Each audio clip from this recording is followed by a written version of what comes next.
Hello, this is Daniel. Welcome again to the Human Zoo. And it's been a bit longer than I really wanted it to be for this. Last time there's a lot of delays because of the holiday. This time, maybe there's some kind of spillover from that, but it took a very long time. When there are probably greater than 50 people have already uploaded horror block unboxing videos who don't live in Canada necessarily, but live in other parts of the United States. One of who I know lives in Arizona. It, it just seems weird that it's taking this long to get a horror block in Missouri. So it's a little frustrating, but nevertheless, we do have a horror block this month. There's all the blocky goodness. A little bit different of filming area this time, and let me adjust the light a little bit. Here, 1 second. There we go. Much better.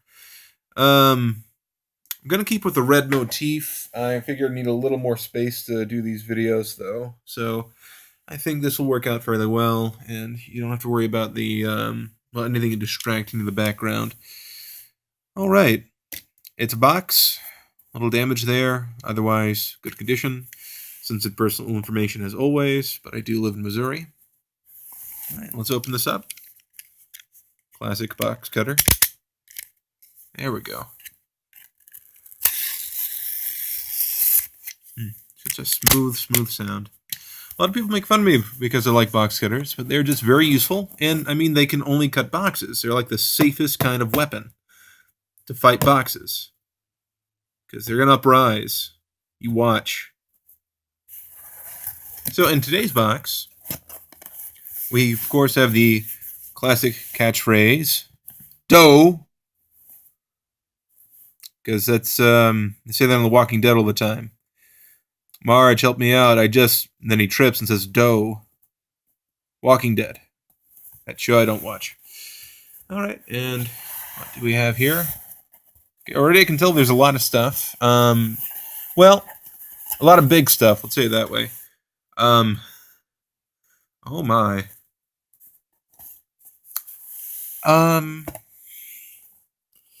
That's a lot creepy, actually. What's it called? Baby Eat You Alive. The little baby that kills you with kindness. Horror block exclusive. The Pop Horror with Mystery.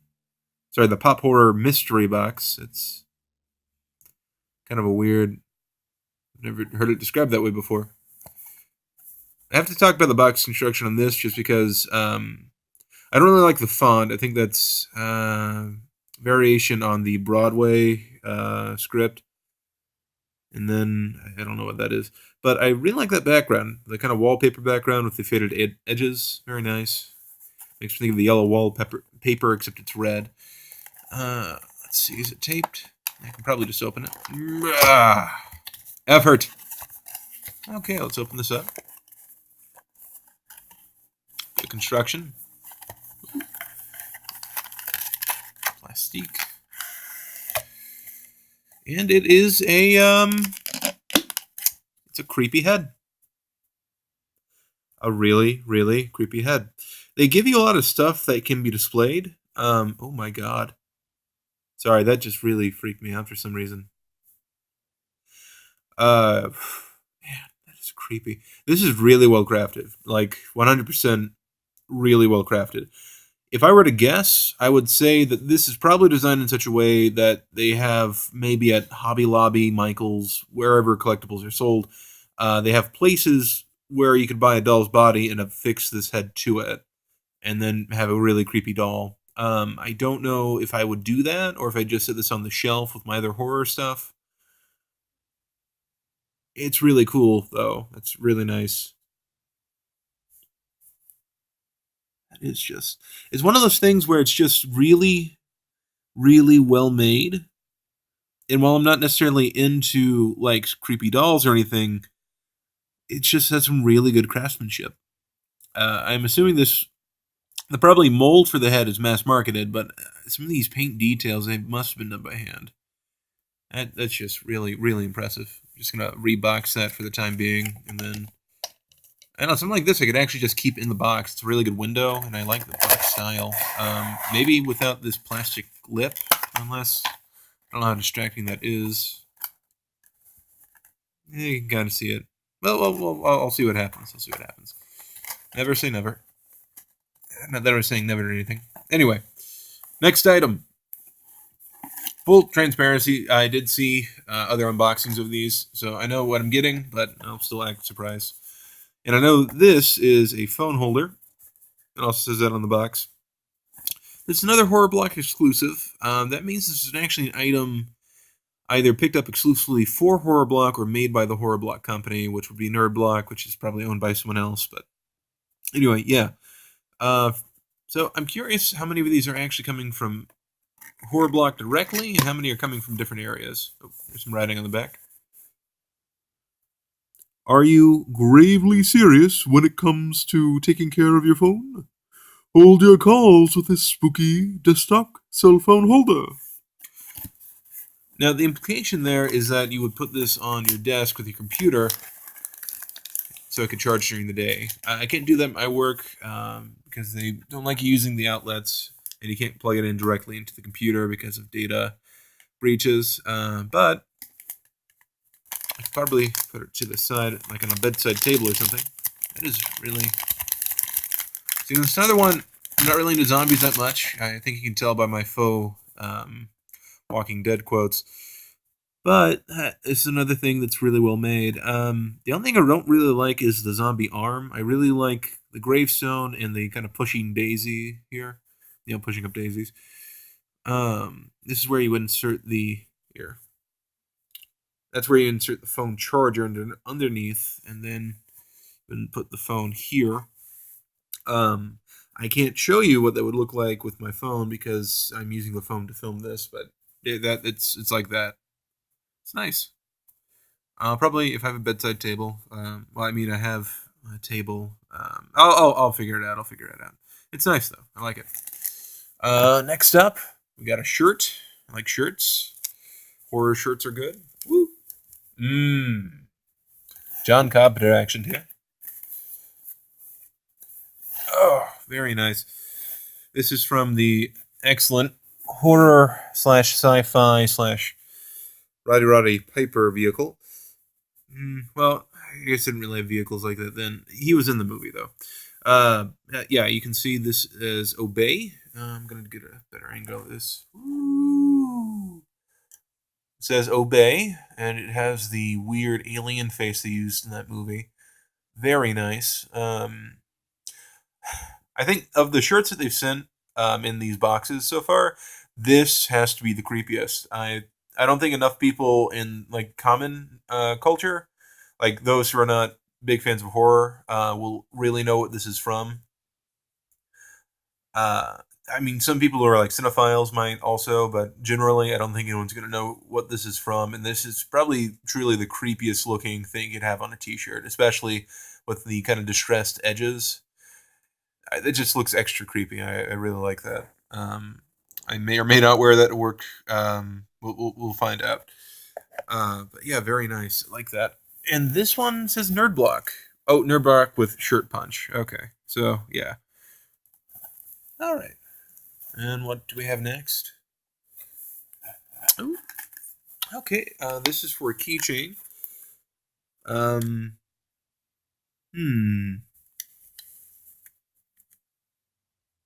has a little hole in there.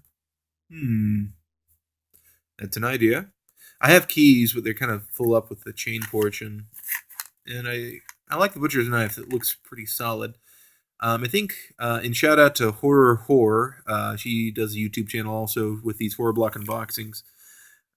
She said she would modify hers and make this into a necklace, which that would be pretty cool too. It's really just it's not exclusive to being a keychain. That's just kind of a fix. It's just a butcher charm. Probably be envy of many Juggalo fans. I guess they're not Juggalo fans. They're ICP fans. You call them Juggalos. In any case, I might just attach the box cutters here and use that in future videos.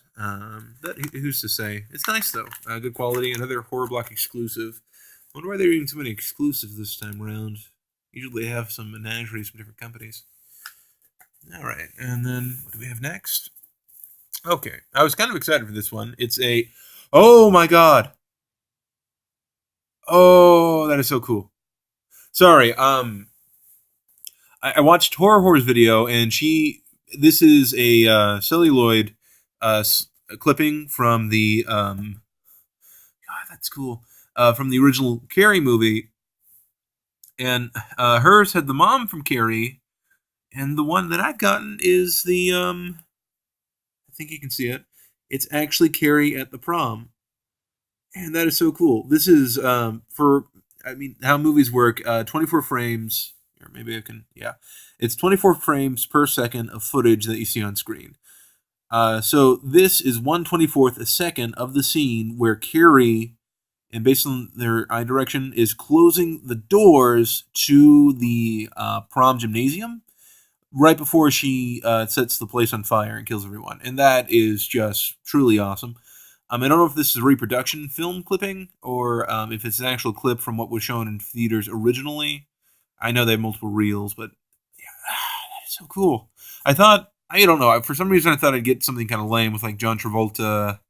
Not that he's lame, but his scenes are kind of or when they're shopping for different clothes for the prom. But man, actual Carrie covered in pig's blood. That is awesome. That makes this block so much more amazing.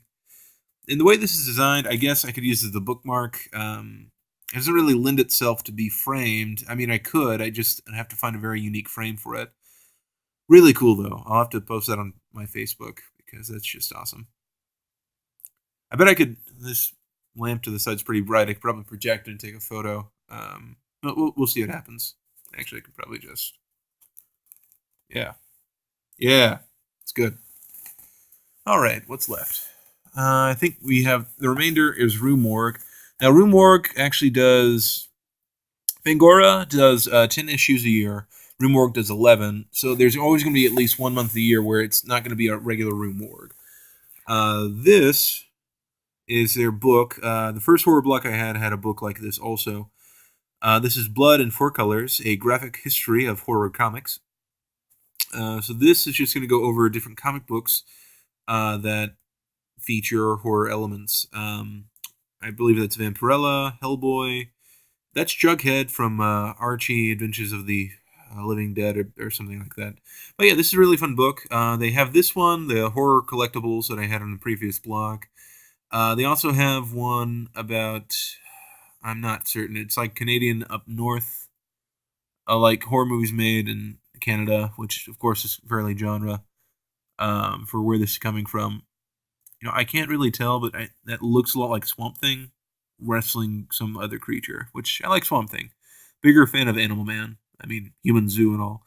But yeah. And then Walking Dead here. I don't read the comic book either, but yeah, that's a really cool setup. Really good kind of splash page. A little curious why they have a double image of this guy's face, but it's really good stuff. Now let's do a quick flip through, I guess. Black Cat Mystery. So some of the Tales from the Crypt, Vaults of Horror, Tales from the Grave, I think. I can't remember all of them. House of Mystery. Yeah, House of Mystery, that was actually something relaunched by Neil Gaiman, in a way. He was writing the Sandman comic book, and they had Cain and Abel, who premiered in their own kind of anthology stories akin to Tales from the Crypt, but for DC Comics. And yeah, this is from the front cover looking at it. I was wrong. That's actually Anton Arcane, it looks like. We're wrestling Swamp Thing. So Swamp Thing's actually in the submissive position. Swamp Thing number 10.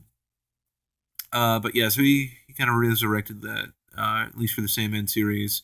And of course, he was prompted to do that series after Alan Moore undertook Swamp Thing, which I've only read the first volume of, but that was a good run from what I saw. So I got Swamp Thing, yeah. Heavy Metal, which pretty good movie. Sequel kind of sucked. I mean, the sequel wasn't I don't know.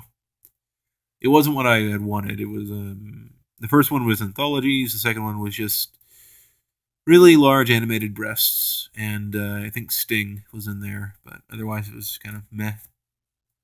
Hellboy comic. Oh, looks like some of the Japanese manga. Ooh, God, that's creepy. Centipedes. Murder. Japanese manga horror comics are probably the best kind of horror comics I've encountered. Sometimes they're funny, sometimes they're creepy. They're really good generally. Black Hole I've read. That's not really. It's one of those things, kind of like John Ajvid Lindquist novels, where it's a book about a cultural topic, but they insert monsters with it. In this one, there are a few things going on. These children catch a disease that makes them mutate into strange-looking creatures.